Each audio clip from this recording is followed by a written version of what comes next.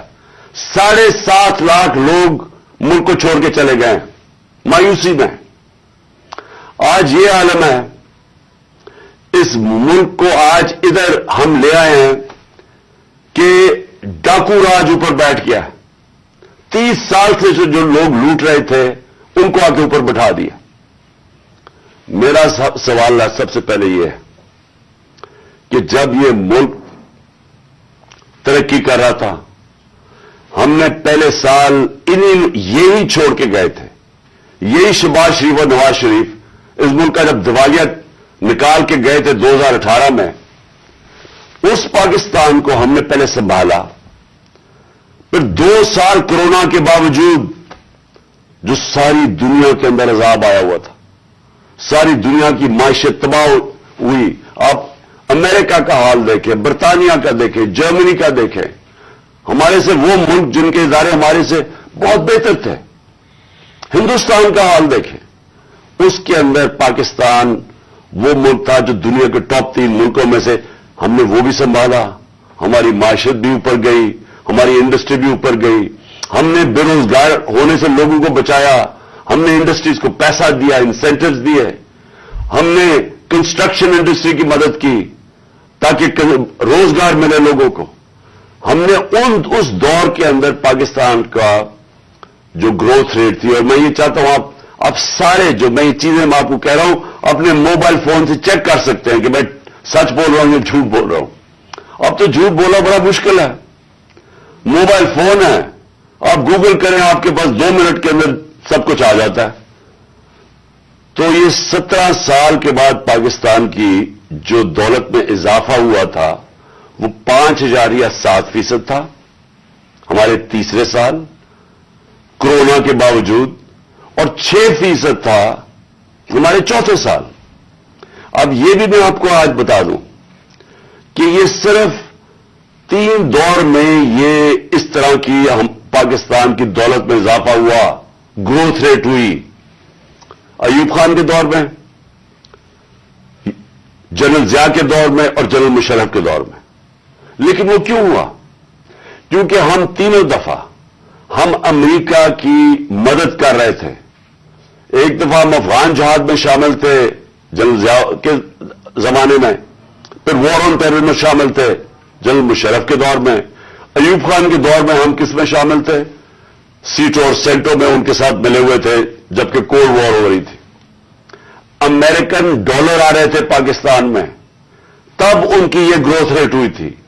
ہم، اور مجھے فخر ہے اس چیز کا کہ اس کے باوجود کہ ہمارے پاس کوئی امریکن ڈالرز نہیں آ رہے تھے، ہم نے اپنی اکانومی کو اٹھایا، اور یہ جو 17 سال کے بعد بہترین ہماری اکانومی اٹھ رہی تھی.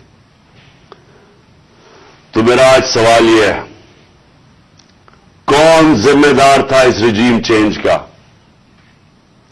آپ سارے میری آج بات غور سے سنیں. جب آپ کی معیشت بڑھ رہی تھی، کیا وجہ تھی کہ اس گورنمنٹ کو گرا کے اور ان چوروں کے ٹولوں کے اوپر بٹھایا گیا؟ کون اس کا ذمہ دار تھا؟ کون جواب دے گا کہ آج وہ اکانومی جو ہماری اوپر جا رہی تھی اس کی جگہ آج پاکستان کے وہ حالات ہیں جو باہر کی دنیا کہہ رہی ہے؟ بھولیں جو پاکستان کے اندر لوگ کیا کہہ رہے ہیں. جو باہر کی دنیا وہ کہہ رہی ہے کہ پاکستان کو اگر قرضے دیں گے تو وہ قرضے واپس کرنے کا جو ڈیفالٹ ریٹ ہے وہ 100% ہے. جب ہم تھے اقتدار میں تو 5% تھا. تو آج 100% کا مطلب کہ اگر آپ پاکستان کو قرضہ دیں گے تو 100% چانس ہے کہ پاکستان قرضہ واپس نہیں کر سکتا.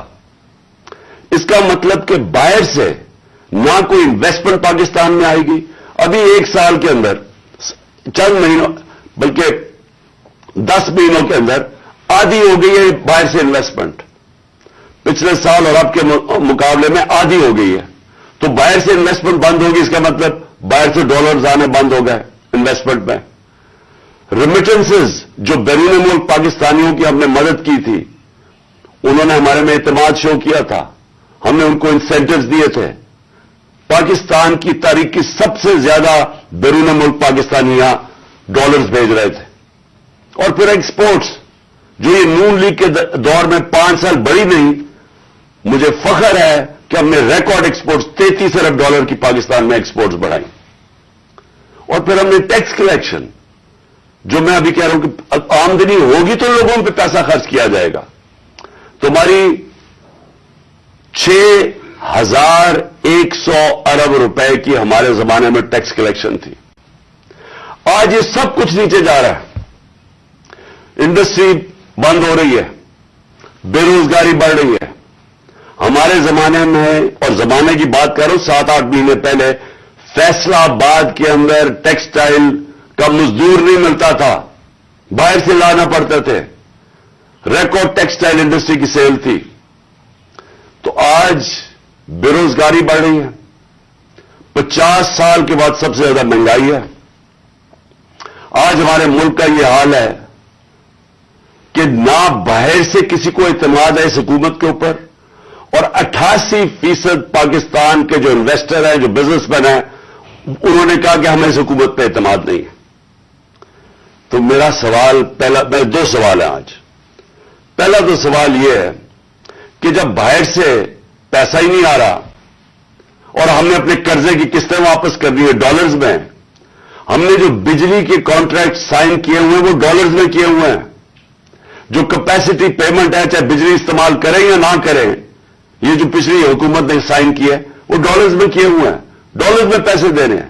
تو جب ڈالرز آ ہی نہیں رہے پاکستان میں اور کم ہو گئے آنا, قرضے ہمارے بڑھتے جا رہے ہیں, تو آگے پاکستان کیسے آگے چلے گا؟ ایک ہی امید لگائی ہوئی ہے انہوں نے کہ کسی نہ کسی طرح جا کے چائنا کے پیر پکڑے یا ہم IMF کے پڑھیں کہ ہمیں وہ پیسے دے دیں.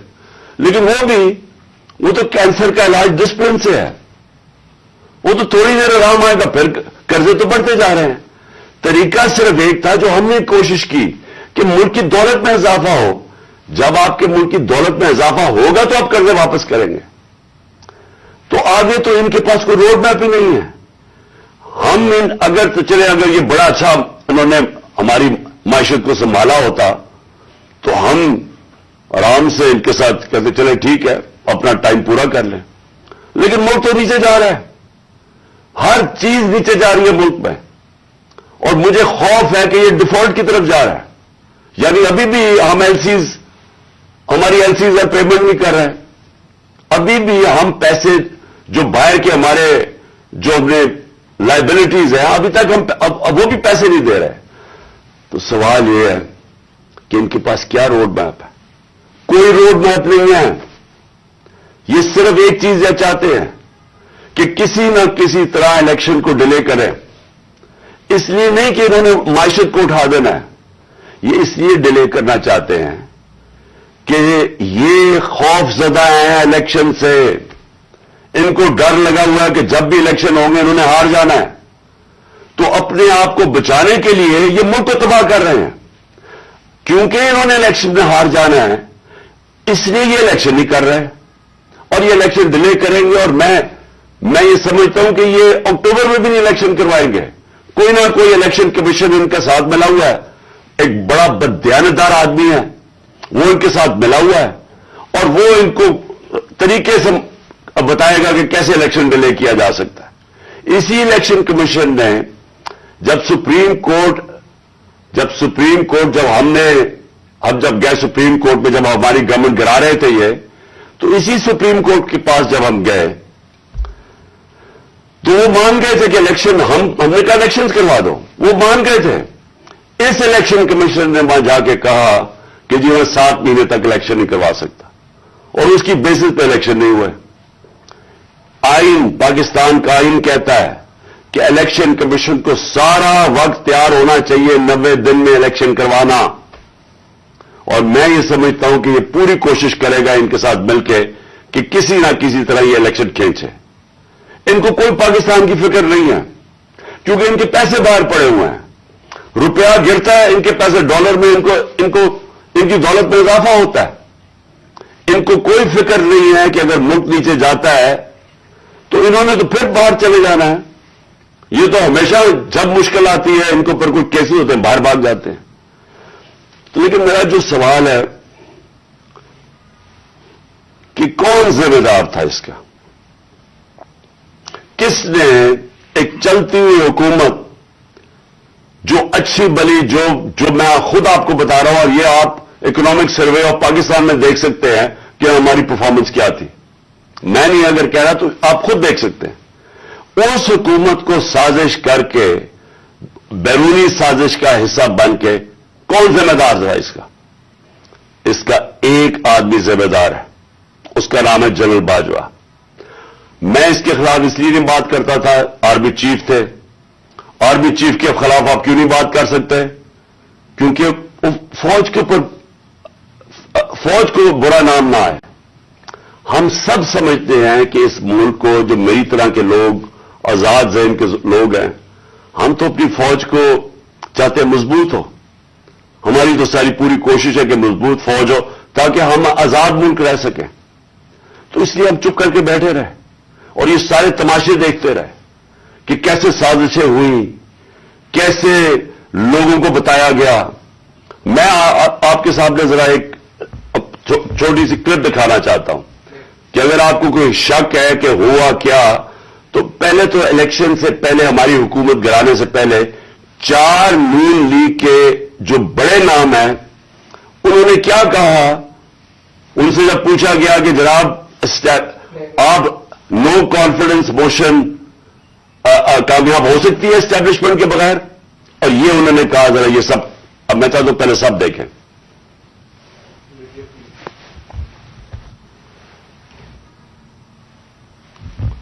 اور ہم چاہتے ہیں کہ اگلی حکومت کا فیصلہ پاکستان کی عوام سے۔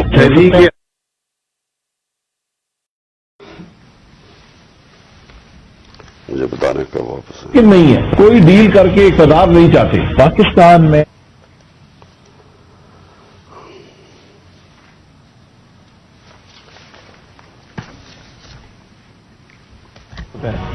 جب بھی عدم اعتماد کے ہوتے ہیں تو یقیناً ڈیل کے نتیجے اسٹیبلشمنٹ کے بغیر عدم اعتماد کی تحریک کو کامیاب نہیں کیا جا سکتا، کیونکہ اسٹیبلشمنٹ بھی ایک تیسری قوت کے طور پہ یا چوتھی قوت کے طور پہ پارلیمنٹ میں یعنی بکن ان تو جن کی وجہ سے ہوتا ہے، جن کی مدد سے ہوتا ہے، ہم ان کی مدد نہیں لینا چاہتے، اور ہم چاہتے ہیں کہ اگلی حکومت کا فیصلہ انہوں نے کل کیا کہا، ذرا پہلے یہ بھی سن لیں دوسرا کلپ، تاکہ آپ کو پتہ چل جائے کہ ہوا کیا اس ملک کے ساتھ۔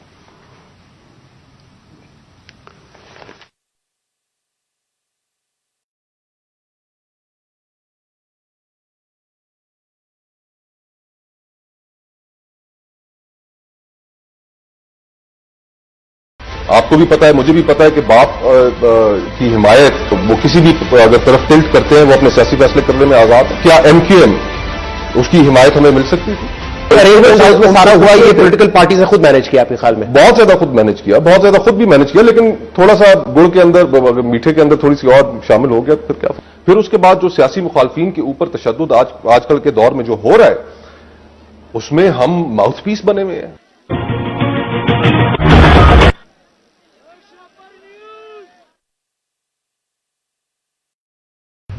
کہ یہ جو ساری سازش ہوئی تھی، اس میں ہم کسی اور کو نہ کہیں، ایک آدمی کا فیصلہ کرتا ہے، وہ تھا آرمی چیف اس وقت کے جنرل باجوہ۔ انہوں نے یہ فیصلہ کیا ہمیں ہٹانے کا۔ کیا وجہ تھی اس کے پیچھے؟ کیا یہ سمجھتے تھے کہ واقعی شہباز شریف اور یہ اسحاق ڈار کوئی بڑے جینیسز ہیں جو آ کے ملک کو ہمارے سے بہتر چلا لیں گے؟ کیا وجہ تھی کہ انہوں نے ایک سٹنگ گورنمنٹ کو گرا دیا؟ ہمارے لوگوں کو آ کے وہ جس طرح ابھی مصطفیٰ کوکر نے بتایا کہ بیپ کے ممبرز اور MQM کے ممبرز اور شہزان بگٹی سب کو پتا تھا کہ یہ جو جدھر حکم ملے گا ان کو اسٹیبلشمنٹ سے انہوں نے ادھر جانا ہے، تو ان کو ادھر جا کے بھیج دیا کہ جناب آپ جا کے ادھر چلے جائیں، اور گورنمنٹ گر گئی. تو میرا اگلا سوال یہ ہے، جب گورنمنٹ گر گئی اور پھر ان کو یہ چیز کا علم ہوا کہ عوام ہمارے کے ساتھ آگے کھڑی ہو گئی، 10 اپریل کو پبلک سڑکوں کے اوپر نکلائی، لوگوں نے ان چوروں کو ریجیکٹ کر دیا، بلکہ ہماری مقبولیت بڑھنی شروع ہو گئی اس لیے کہ لوگ ان کی جب شکلیں لوگوں نے دیکھی، پھر سے مسلط کیا گیا ان کو عوام کے اوپر، تو لوگ ہمارے ساتھ اور جڑنا شروع ہو گئے، بڑے بڑے جلسے شروع ہو گئے. اس کے بعد الیکشن جب کروائے گئے تو الیکشن کے ریزلٹس میں اس کے باوجود کہ پوری کوشش کی گئی اسٹیٹ مشینری اس کو ان کو جتانے کے لیے، اس کے باوجود ہار گئے. قوم نے اپنا ورڈکٹ دے دیا، دوسرا الیکشن ہوا اس میں بھی ہار گئے. لیکن مجھے جو افسوس کی بات ہے کہ بجائے ایک سمجھے کہ جناب جنرل باجوہ آپ نے غلطی کر دی ہے، آپ کو عقل کل تو نہیں ہے، آپ دیکھ رہے ہیں کہ لوگ کدھر کھڑے ہیں. انہوں نے ہمارے اوپر جو ظلم کیا ہے، جس طرح ہمارے اوپر ظلم کیا گیا، میں آپ کو یقین دلاتا ہوں کہ جنرل مشرف کے مارشل لاء میں اپوزیشن میں تھا، مجھے انہوں نے جیل میں ڈالا.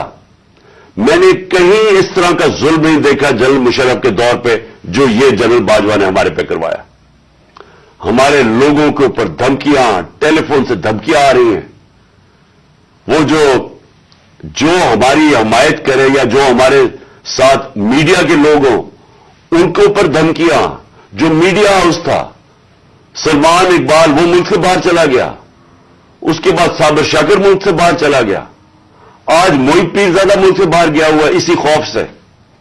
ارشد شریف، اتنی بڑی ٹریجڈی ہوئی ہے، اس کو جو دھمکیاں دی، کیا وجہ تھی اس کی؟ وہ ایک دیانتدار آدمی وہ بتا رہا تھا کہ اس ملک کے ساتھ کیا ظلم ہوا ہے، کہ اچھی بلی گورنمنٹ آپ نے گرا کے چوروں کو بٹھا دیا. تو بجائے یہ کہ کریکٹ کرنا، ہمارے اوپر ظلم شروع ہو گیا. اور ظلم کی انتہا یہ تھی کہ سوشل میڈیا کے لوگوں کو اٹھا کے لے جاتے تھے، ان کو مار پھینٹا لگا کے تو اگلے دوسرے دن گھر واپس بھیجتے تھے، دھمکیاں دیتے تھے کہ آگے سے کیا تو یہ ہوگا. جو اعظم سواتی سے کیا، جو اس سے پہلے جو شہباز گل سے کیا، کون سی اس نے اتنی بڑی بات کی تھی کہ اس کو ننگا کر کے مارا، اور وہ ابھی تک اس کے اثرات ہیں جو انہوں نے اس کو تشدد کیا اس کے اوپر. اور اعظم سواتی نے کیا بات کی تھی؟ اعظم سواتی نے یہ ٹویٹ کی کہ جنرل باجوہ آپ نے NRO 2 دیا ہے، اس کے اوپر جو اس بیچارے سے کیا گیا، کون سی جمہوریت میں یہ ہوتا ہے؟ اور وہ بات کہ جو سچ ہے، NRO 2 جنرل باجوہ نے دیا ہے، ساری قوم کو پتا ہے. مجھے پتا ہے کہ میں جب کہتا رہا، جب میں گورنمنٹ میں تھا، میں جنرل باجوہ کو کہتا رہا کہ یہ 30 سال سے چوری کر رہے ہیں، ان کے اوپر کرپشن کیسز ہیں، نیب آپ کے نیچے ہے، آپ نیب کنٹرول کرتے ہیں، میرے نیچے ہی نہیں ہے، کیوں نہیں ان کے کیسز آگے بڑھاتے؟ پہلے تو ہمیں سارا وقت یہ بتاتے رہے کہ فکر نہ کریں سر، ہو رہا ہے سب کچھ، سر ابھی کچھ ہو رہا ہے، پہلے تو ہمیں یہ بتاتے رہے. آہستہ آہستہ ہمیں پتا چلا کہ ان کی تو کوئی نیت ہی نہیں ہے کرپشن کی. مجھے پھر کہنا شروع ہو گئے کہ جی آپ ملک کی اقتصادیات کو ٹھیک کریں، اکانومی کو ٹھیک کریں، بھول جائیں اس کو، یہ اکاؤنٹیبلٹی کو. کبھی کوئی مہذب معاشرہ یہ اجازت دیتا ہے کہ بڑے بڑے لوگ جو اربوں روپے کی چوری کریں، آپ کہ ان کو بھول جائیں، ان کو NRO دے دیں، اور آپ چھوٹے چھوٹے چوروں کو پکڑنا شروع کریں اور سمجھیں کہ آپ کا ملک ترقی کر سکتا ہے؟ کیا چین پاگل ہے جنہوں نے 450 وزیروں کو جیلوں میں ڈالا ہے پچھلے چند سالوں میں؟ کیا جو پریزیڈنٹ شی جن پنگ ہے اس کو اسٹیٹسمین مانا جاتا ہے؟ اس نے وہ کام کر دیا جو دنیا میں کسی نے کیا ہی نہیں ہے. 70 کروڑ لوگوں کو اس نے غربت سے نکالا ہے چائنا میں پچھلے 30 سالوں میں. وہ اس کو کیا ضرورت پڑی ہے کہ جو کرپٹ منسٹر ان کو پکڑے، ان کا احتساب کرے؟ کیونکہ کوئی معاشرہ بھی کامیاب نہیں ہو سکتا جب تک رول آف لا نہیں ہوتا. جب تک انصاف نہیں ہوتا, جب تک آپ بڑے بڑے لوگوں کو, جو اصل تو نقصان ملک کو بڑے چور کرتے ہیں, آپ ان کو پکڑ نہیں رہے اور آپ کہیں گے نیچے سے یہ بیچارے چھوٹے چھوٹے لوگوں پٹواریوں کو پکڑتے رہے. اور یہ ہمارے سامنے ہوا. شہباز شریف کو بچایا گیا, اس کے اوپر اوپن اینڈ شٹ کیس تھا, اس کا 16 ارب روپے کا یہ جو ایف آئی کا کیس تھا, اس میں تو کوئی شک ہی نہیں تھا. اور اس کا جو بیٹا باہر بھاگ گیا, آج جو سلمان شہباز واپس آیا ہے, وہ کیوں باہر بھاگا تھا؟ جیسے ہی ایف آئی اے نے اس سے سوال پوچھا کہ جناب بتائیے مقصود چپڑاسی اور نوکروں کے پاس اربوں روپے کدھر سے آئے, وہ ایک دم ملک سے باہر بھاگ گیا. اور اس کو ان ساروں کو واپس لایا جا رہا ہے. کیا ہوا؟ اس میں کوئی شک ہے کہ NRO2 دے کے اس سارے ملک کا ایک جنرل مشرف نے نقصان کرایا تھا NRO1 کا.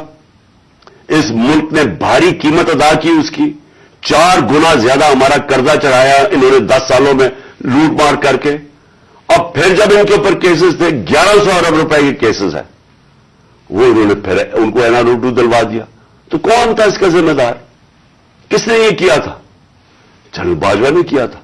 میں آپ کو چیزیں اس کی طرف دکھانا چاہتا ہوں کہ کیسے قانون انہوں نے بنایا جس میں بچے لوگ, جس میں ہر کسی کو بچایا گیا. انہوں نے جناب نیب لا کی سیکشن 4 میں امینڈمنٹ کی, اس کے اندر یہ فیصلہ, اس کے اندر کون بچتے ہیں؟ راجہ پرویز اشرف بچ جاتے ہیں اور شاید خاقان عباسی بچ جاتے ہیں. پھر انہوں نے ایک اور کیا, بے نامی دار کی ڈیفینیشن سیکشن 5E, اس میں مریم نواز پاک ہو کے نکلائی ساری چوری سے. پھر انہوں نے سیکشن 9 جس کے اندر شہباز شریف بچ جاتے ہیں, اور جس کے اندر کہ اگر آپ کسی اور کے نام پہ, یعنی اگر آپ میں پرائم منسٹر ہوں, میں اپنے خاندان کے نام پہ چیزیں لوں تو اس کا مطلب کہ آپ جواب دہی نہیں ہیں. تو جو TT کے سارے کیسز تھے شہباز شریف کے, وہ اس سے پاک ہو گیا. پھر سیکشن 14 کہ آپ کو بتانا پڑتا ہے کہ اگر میرے پاس کوئی باہر ایسٹس ہو, یعنی انگلینڈ میں میری جگہ ہو یا کوئی باہر ہو امریکہ میں ہو, تو اگر یہ پتہ ثابت ہو جائے کہ یہ میری جگہ ہے تو مجھے بتانا پڑتا ہے کہ یہ میں کدھر سے پیسہ آیا اس کو خریدنے کے لیے. وہ انہوں نے صاف کر دیا. اب نیب بتائے گی کہ ان کے پاس پیسہ کدھر سے آیا. یعنی ہر دنیا کے اندر اگر میں پبلک آفس ہولڈر ہوں, یہ میری ذمہ داری ہے بتانے کے لیے کہ اگر میرا کوئی بڑا محل میں نے خریدا ہوا ہے, مجھے بتانا پڑتا ہے پیسہ کدھر سے آیا. انہوں نے وہ قانون ہی ختم کر دیا. چن کے آصف زرداری بھی اس میں صاف ہو گیا. چن کے وہ لوگ جو 30 سال سے اس ملک کو لوٹ رہے تھے, ان ساروں کو انہوں نے پاک اور صاف کر دیا. یہ اصل وجہ مایوسی کی آج پاکستان میں. لوگ جنہوں نے یہ تماشا دیکھ رہے ہیں کہ ایک طرف قوم مر رہی ہے اس مہنگائی کے اندر اور فیکٹریاں بند ہو رہی ہیں, بے روزگاری کی قرضے چڑھتے جا رہے ہیں, ایک طرف یہ ہے اور دوسری طرف یہ اربوں روپے کی ان کی کرپشن معاف ہو رہی ہے. اور یہ بہت بڑی وجہ ہے آج مایوسی کی. اور میں نے یہ جو ہمارے پر ظلم ہوا, میں صرف اس کے اوپر آنا چاہتا ہوں کہ مجھے ایک جگہ بتایا گیا جنرل باجوہ نے کہ جی آپ کے لوگوں کے اوپر ہمارے پاس تو فائلیں ہیں ان کی کرپشن کی, ان کے اوپر فلمیں بنی ہوئی ہیں, ان کی ویڈیوز بنی ہوئی ہیں. اب میں نے ان سے بھی کہا کہ کیا یہ ہماری ایجنسیز کا کام ہے کہ ہم ویڈیوز بنائیں اور گندی ویڈیوز بنائیں یا کسی کے اوپر کوئی اس کے اوپر فائلیں بنائیں؟ کیا یہ کام رہ گیا؟ کیا یہ قوم اپنا پیٹ کاٹ کے اپنی ایجنسیز کو پالتی ہے, اپنی سیکیورٹی کے لیے پالتی ہے؟ وہ تو ملک کی سیکیورٹی کے لیے پالتی ہے. کیا یہ ان کا کام ہے آ کے بتائیں کہ جناب اس کے اوپر یہ فائل ہے تو ہم نے اس کی فلانی فائل بنائی ہوئی ہے اور ہم نے اس کے کوئی ویڈیو بنائی ہوئی ہے؟ یہ کدھر ہوتا ہے؟ یہ اپنے لوگ. اچھا, اور میں کوئی ملک کا دشمن ہوں؟ 50 سال سے قوم مجھے جانتی ہے. سارے پاکستان کے ایوارڈز میں نے جیتے ہوئے ہیں, سول ایوارڈ سب جیتے ہوئے ہیں. میں سب سے بڑا پاکستان کا وہ یعنی جو جسے کہے کہ جو خیراتی کام کرتا ہے, کسی نے پاکستان میں اتنے پیسے نہیں اکٹھے کیے جو میں نے کیے. میرے اوپر ہر قسم کا گن. یہ سوچیں کہ میرا پرائم منسٹر, جب میں پرائم منسٹر تھا, میرے گھر کا فون ٹیپ کیا ہوا تھا اور وہ ٹیپ ہی نہیں کیا, اس کے بعد وہ لیکس کرتے ہیں.